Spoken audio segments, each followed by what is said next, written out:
Welcome! In this explainer, we're pitting three very different smartphones against each other to help you choose.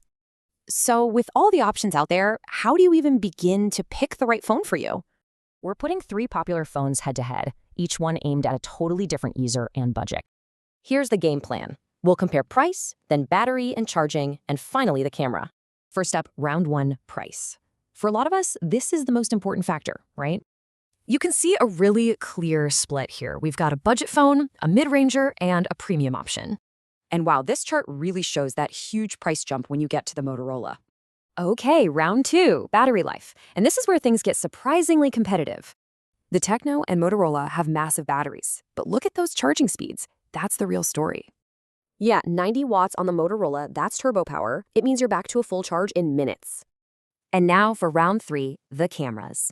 This is where we see the biggest, most dramatic differences. So the Poco and Tecno have pretty similar cameras, which are great for your everyday social media pics. But the Motorola, it's playing in a completely different league. We're talking high-quality photography. So after all that, which phone is actually the right one for you? Let's break it all down. If your main goal is saving money, the Poco is a no-brainer. But if you love photography, go Motorola.